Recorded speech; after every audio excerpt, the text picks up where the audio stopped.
నమస్తే, welcome to special drive. నేను రాజశేఖర్. ఢిల్లీలోని తాల్కటోరా స్టేడియంలో కాంగ్రెస్ పార్టీ ఓబీసీ నేతల సమావేశం జరగనుంది. ఈ సమావేశంలో పీసీసీ చీఫ్ మహేష్ కుమార్ గౌడ్, మంత్రులు పొన్నం ప్రభాకర్, వాకిటి శ్రీహరి, కొండా సురేఖ, ఎమ్మెల్యేలు, ఎంపీలు, ఎమ్మెల్సీలు తదితరులు పాల్గొనబోతున్నారు.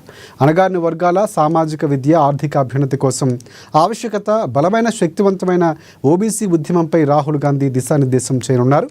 దేశవ్యాప్తంగా ఓబీసీ వర్గాలకు ఏకం చేయడంలో, అలాగే అవగాహన కల్పించడంలో బీసీ నేతల పాత్రపై సమావేశం జరగనుంది. ఇంకా ఈ కార్యక్రమంలో ఏఐసీసీ అధ్యక్షుడు మల్లికార్జున్ ఖర్గే, లోక్సభ ప్రతిపక్ష నాయకులు రాహుల్ గాంధీ ఈ కార్యక్రమంలో పాల్గొంటారు.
రైట్. ఢిల్లీలోని తాల్కటోరా స్టేడియంలో కాంగ్రెస్ పార్టీ ఓబీసీ నేతల సమావేశం జరగనుంది. ఇదే అంశానికి సంబంధించి పూర్తి అప్డేట్స్ అందించేందుకు మా ప్రతినిధి హరీష్ మనకు లైవ్లో సిద్ధంగా ఉన్నారు. సో హరీష్, చెప్పండి, పూర్తి అప్డేట్స్ ఏంటి? రాజశేఖర్, ఢిల్లీలో ఈరోజు సమ్మేళనం జరుగుతూ ఉన్నది. బీసీ నేతలకు సంబంధించి కూడా తాల్కటోరా స్టేడియంలో జరిగే సమావేశానికి సంబంధించి కూడా భాగీదారీ నాయ్ సమ్మేళనం పేరుతో సదస్సు నిర్వహిస్తున్నారు. ఇక ఇప్పటికే ఈ సదస్సుకు సంబంధించి కూడా తెలంగాణ నుంచి బీసీ నేతలు, అలాగే మంత్రులు, ఎమ్మెల్యేలు, ఎమ్మెల్సీలతో పాటుగా బీసీ నేతలంతా కూడా వెళ్ళారు. ఇక మరోవైపు రాష్ట్ర వ్యాప్తంగా ఉన్న బీసీ నేతలకు సంబంధించి కూడా సుమారుగా 300కు పైగా సంబంధించి కూడా ఈ సమ్మేళనంలో బీసీ నేతలు పాల్గొంటున్నారు. ఇక దీనికి ముఖ్య అతిథులుగా అగ్రనేత రాహుల్ గాంధీ, అలాగే ఏఐసీసీ చీఫ్ మల్లికార్జున ఖర్గే రాబోతున్నారు. ఇక బీసీలకు సంబంధించి కూడా సామాజిక సమతుల్యంతో పాటుగా బీసీలకు సంబంధించి కూడా రాజకీయ, ఆర్థిక, ఇక అభ్యున్నతికి సంబంధించి కూడా బీసీ ఉద్యమాన్ని ఏ విధంగా దేశవ్యాప్తంగా తీసుకెళ్లాలి, బీసీలకు సంబంధించి కూడా ఏకతాటిగా బీసీలంతా కూడా తీసుకొచ్చేందుకు ఇక ఏ విధమైన కార్యాచరణ సిద్ధం చేయాలనే పైన కూడా పూర్తిగా సమ్మేళనంలో ఇక బీసీ నేతలకు దిశానిర్దేశం చేస్తున్నారు రాహుల్ గాంధీ. ఇప్పటికే బీసీలకి సంబంధించి కూడా 42% రిజర్వేషన్ అమలు చేస్తూ మొట్టమొదటి రాష్ట్రంగా తెలంగాణ ప్రభుత్వం రోడ్ మోడల్గా నిలిచింది. అందుకు సంబంధించి కూడా దేశవ్యాప్తంగా డిమాండ్స్ వెల్లువెత్తిన నేపథ్యం అయితే కనిపించింది. అంటే ప్రధానంగా తెలంగాణలో ఏదైతే కులగణన చేశారో, కులగణన తర్వాత 42% సంబంధించి కూడా బీసీలకు రాజకీయ, ఉద్యోగ, ఇక ఏదైతే సంబంధించిన విద్యకు సంబంధించిన రిజర్వేషన్లకు పెంచేందుకు ఇప్పటికే కేంద్ర ప్రభుత్వానికి సంబంధించి కూడా ఆర్డినెన్స్ను పంపించడం జరిగింది. ఇక మరోవైపు ఈ ఆర్డినెన్స్ పైన కూడా కేంద్రం పైన ఒత్తిడి తీసుకొస్తా ఉన్నారు. పార్లమెంట్లోకి సంబంధించి కూడా చర్చ జరగాలి. పార్లమెంట్లో ఇక 42% సంబంధించిన రిజర్వేషన్ బిల్లుకు ఆమోదం తెలపాలని కూడా ఇక కాంగ్రెస్ పార్టీ, అలాగే ఇండియా కూటమి ఎంపీలంతా కూడా పార్లమెంట్లో ఏదైతే దీనికి సంబంధించి కూడా చర్చ చేయాలని కూడా డిమాండ్ చేస్తూ ఉన్నారు. ఇక మరోవైపు ఇక రిజర్వేషన్లకు సంబంధించి కేంద్ర ప్రభుత్వానికి సంబంధించి ఇప్పుడు ఏదైతే రాష్ట్రపతికి ఈ బిల్లు పంపించడం జరిగింది, దానికి సంబంధించి కూడా కేంద్ర ప్రభుత్వం కొర్రీలు పెడుతూ వస్తుంది. ఇక ఆ బిల్లును ఆమోదిస్తలేదు. ఒకవైపు బీసీలకి సంబంధించి కూడా బీజేపీ మద్దతుగా ఉంటుంది. బీసీ రిజర్వేషన్కి మద్దతు తెలుపుతామని కూడా గతంలో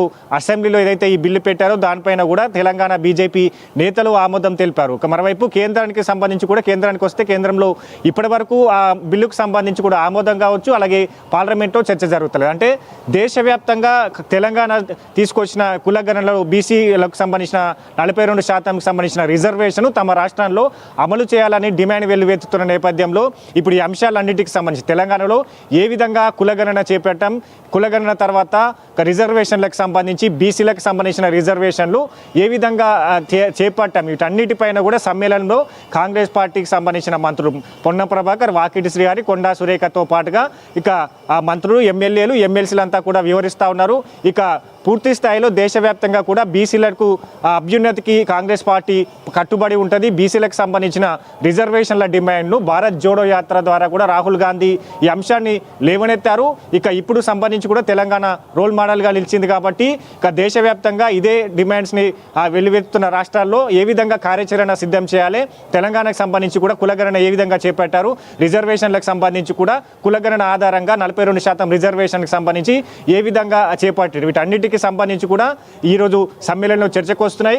ఇక దేశవ్యాప్తంగా సంబంధించి కూడా బీసీ ఉద్యమాన్ని సిద్ధం చేయాలనుకుంటున్న కాంగ్రెస్ పార్టీ ఇప్పటికే కార్యాచరణ సిద్ధం చేస్తూ ఉన్నది. బీసీలకు సంబంధించి కూడా రాజకీయ చైతన్యంతో పాటుగా కేంద్ర ప్రభుత్వం బీసీల పైన వ్యవహరిస్తున్న తీరుకు సంబంధించి కూడా భారీ బహిరంగ సభలను పెట్టి అక్కడ కేంద్ర ప్రభుత్వం బీసీల పట్ల వ్యవహరిస్తున్న తీరుకు సంబంధించి కూడా ఆ ప్రజలకు చెప్పే విధంగా కూడా కార్యాచరణ సిద్ధం చేస్తున్నారు. మరి కాసేపట్లో రాహుల్ గాంధీకి సంబంధించి కూడా ఇదే అంశం పైన కూడా బీసీలకు సంబంధించి రాజకీయ, విద్య, ఉద్యోగ సంబంధించిన అభ్యున్నతితో పాటుగా ఇక భవిష్యత్తుకు సంబంధించి బీసీలు ఏ విధంగా కేంద్ర ప్రభుత్వానికి సంబంధించి కూడా ద్వంద్వ నీతి వ్యవహరిస్తుంది.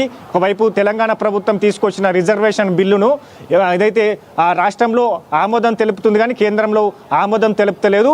ఈ అంశాలన్నిటికీ సంబంధించి కూడా దేశవ్యాప్త ప్రజలకు వివరించేందుకు సిద్ధం కావాలి. మరోసారి బీసీ ఉద్యమానికి సంబంధించి కూడా తీసుకొచ్చేందుకు ఇప్పటికే కాంగ్రెస్ పార్టీ కార్యాచరణ సిద్ధం చేస్తుంది. అందులో భాగంగా ఈరోజు భాగీదారీ న్యాయ సమ్మేళనం పేరుతో సదస్సు నిర్వహిస్తాను. ఇక మరి కాసేపట్లో ఇక బీసీ సంబంధించిన నేతలను ఉద్దేశిస్తూ కూడా రాహుల్ గాంధీ ప్రసంగించబోతున్నారు. రాజశేఖర్, రైట్, చాలా కీలకంగా అంటే బీసీల అంశం కీలకంగా మారింది. ఈ అంశాలకు సంబంధించినటువంటి ఈరోజు జరగాల్సినటువంటి సమావేశం కూడా వాయిదా పడినటువంటి పరిస్థితి కనిపిస్తుంది కేబినెట్ భేటీకి సంబంధించి. సో అక్కడ ఈ అంశాలకు సంబంధించి చాలా కీలకంగా కాబోతుంది. అంటే డెడ్ లైన్ కూడా ఈరోజు స్థానిక సంస్థల ఎన్నికలకు సంబంధించి రిజర్వేషన్ల అంశం తేల్చాలని చెప్పినటువంటి పరిస్థితి, దీనికి సంబంధించి ఎక్స్ప్లెనేషన్ కూడా ఇవ్వబోతుంది. సో ఈ అంశాలకు సంబంధించి ఏమైనా ముఖ్యమంత్రి మాట్లాడే అవకాశం ఉందా? ఇప్పుడు బీసీలకు సంబంధించి సమ్మేళనంలో పీసీసీ చీఫ్ మహేష్ కుమార్ గౌడ్తో పాటుగా బీసీ నేతలు ఉన్నారు. ఇక రాహుల్ గాంధీ, ఖర్గే రాబోతున్న నేపథ్యం అయితే కనిపిస్తూ ఉన్నది. అంటే మొత్తంగా బీసీలకు సంబంధించి అందరినీ ఒక్కతాటిపై తేవడంతో పాటుగా రిజర్వేషన్ విషయంలో, బీసీ రిజర్వేషన్ల విషయంలో బీజేపీ కేంద్ర ప్రభుత్వం అనుసరిస్తున్న తీరును ఇక ప్రజల్లో ఎండగట్టాలి. బీసీలకు సంబంధించి ద్వంద్వ నీతిని వ్యవహరిస్తుంది కేంద్ర ప్రభుత్వం. ఇక బీసీలకు సంబంధించి కూడా దేశవ్యాప్తంగా కూడా మరో ఉద్యమానికి సిద్ధం చేయాలనే లక్ష్యంగా ఇప్పుడు సమ్మేళనం కొనసాగుతుంది. ఎందుకంటే తెలంగాణ ప్రభుత్వం చేపట్టిన బీసీలకు సంబంధించి కూడా ఆ రిజర్వేషన్ బిల్లుకు సంబంధించి ఇప్పటికే రాష్ట్రపతికి చేరింది. మరోవైపు ఆర్డినెన్స్కి సంబంధించి కూడా గవర్నర్కి పంపించడం జరిగింది. ఇక ఆర్డినెన్స్కి సంబంధించి కూడా ఆయన నిన్న కేంద్రానికి పంపించడం జరిగింది. మరోవైపు ఇప్పటి వరకు కూడా కేంద్ర ప్రభుత్వం దీనిపైన స్పందన లేదు. ఒకవైపు బీసీలకు సముచిత స్థానం కల్పిస్తాం, ప్రాధాన్యత ఉంటుంది, బీసీ ప్రధాని అని చెప్పుకునే బీజేపీ ప్రభుత్వం రాష్ట్రంలో వ్యవహరిస్తున్న తీరుకు సంబంధించి, రాష్ట్రంలో బీజేపీ అధ్యక్షుడికి సంబంధించి కూడా బీసీ లేడు, కేంద్ర మంత్రులు వ్యవహరిస్తున్నారు ముగ్గురు.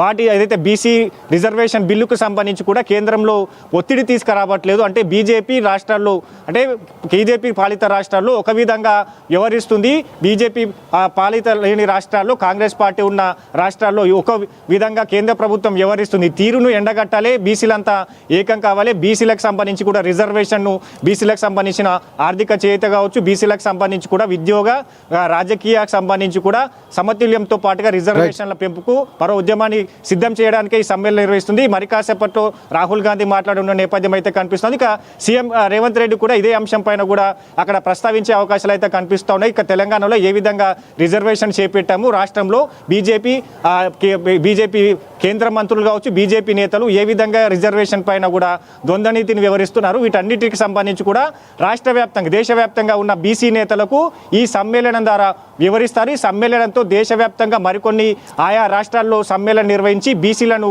ఒక్కతాటిపై తీసుకొచ్చేందుకు కాంగ్రెస్ పార్టీ ఈ సమ్మేళనం నిర్వహిస్తా ఉన్నారు. Rajasekhar, right, thanks for updates Harish.